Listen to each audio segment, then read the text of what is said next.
And so the Constitution enumerated specifically the liberties that are ours by birthright. The right to think as you wish, the right to develop your own personality. I've often said to O'Reilly, you should be grateful for that right. Yeah, no doubt. The right to think as you wish, to say as you think, to publish as you say. The right to worship, the right not to worship. The right to associate, the right not to associate. The right to defend yourself.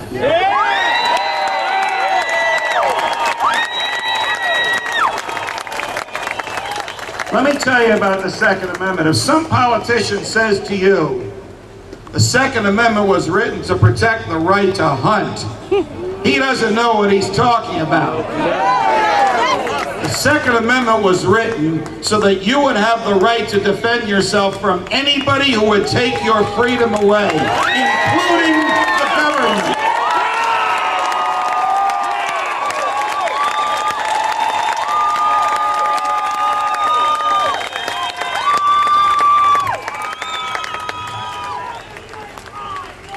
That right to self-defense is as natural as the fingers on the ends of our hands or the noses in the middle of our faces.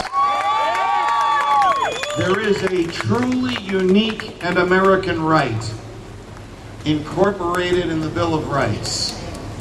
And after the right to life, which is obviously the greatest right there is, it is the great right. It is the uniquely American right. It is the right to be left alone.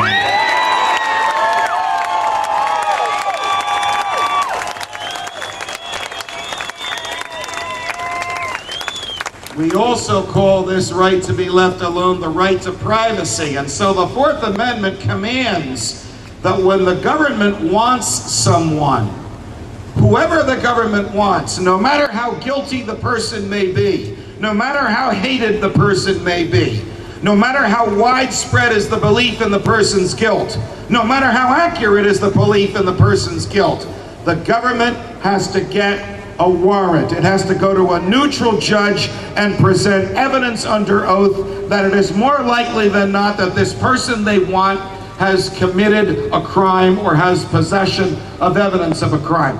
That was the law in this country until the government enacted under a Republican administration. This is why Beck and I say every day, the Republicans are no more your friends of liberty than the Democrats are. That's right. The government enacted under a Republican administration the most abominable piece of legislation in modern times called the Patriot Act. Yep.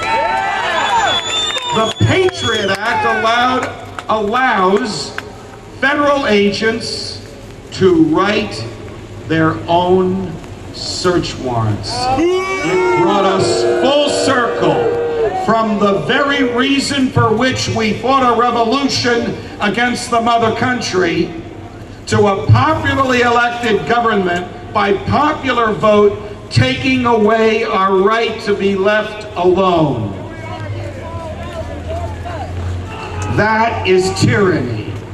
That's the kind of thing that we have to fight against, which is why all of us are here today. Now, I was speaking to a group of congressmen from another state. I won't tell you what state it is, except they don't play football there, and it's not too far from here. And I told them that in the Patriot Act, federal agents have the right and the power to write their own search warrants in direct violation of the Fourth Amendment, which says only neutral judges can. And they looked at me and said, we voted for the Patriot Act and we didn't know that. And then I asked them a question that I already knew the answer to, and you know the answer to it as well. Did you read the Patriot Act before you voted for it? No, they didn't. And do you know why? They can't read! No, they can read. Because the Republican leadership in the Congress would not allow members of Congress to have a copy of this before they voted. Well, how did you decide to vote for it? We read a summary of it. And who prepared the summary of it? The Justice Department. Well, of course they're not going to tell you that they're stealing freedom, because it is they who are asking you to let them steal the freedom of every individual American in the country.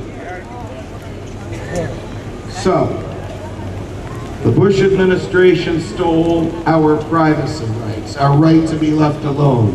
It spied on us. Think about this. The government works for us. Would your employee spy on you? No! How about we watch everything the government does?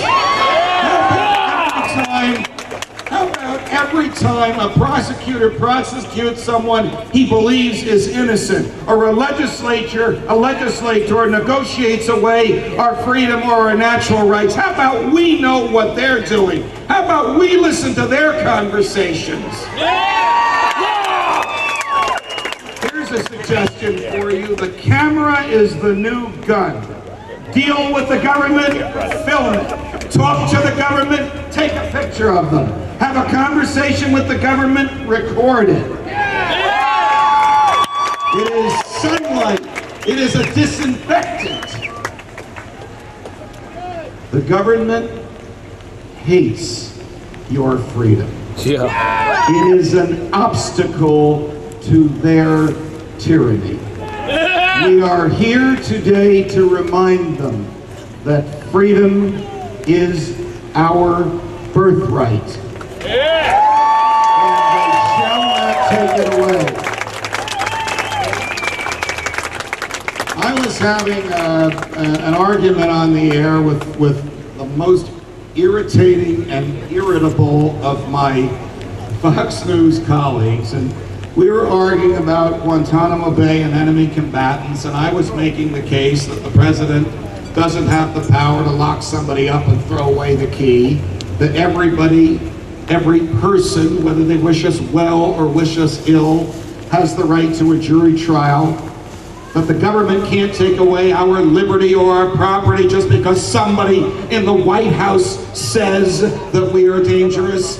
And this Fox News colleague of mine looked at me, and we went back and forth, and I said, you know, you like the concept of Gitmo, and you like the concept that the president can lock up whoever he wants only because you like the president. What would you do? George Bush was the president at the time.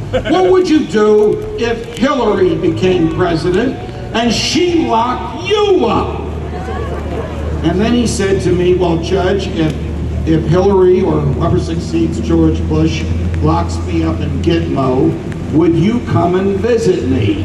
And I looked at him and I said, Bill, no. Because she'll probably keep me there as well. We are here for a serious and a noble purpose. My good buddy, Glenn Beck, has lit a fire, a prairie fire in this country. And the prairie fire is freedom. What would you say to your grandchildren if the freedoms that we have, the right to make a contract, the right to earn a living without the government's approval, the right to be left alone, the right to stand here and criticize the government?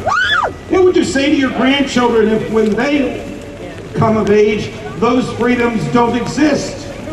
Could you ever forgive yourself if you sat back and did nothing? In the long history of the world, only a few generations have been granted the role of defending freedom in its maximum hour of danger. You are that generation. This is that hour. Now is that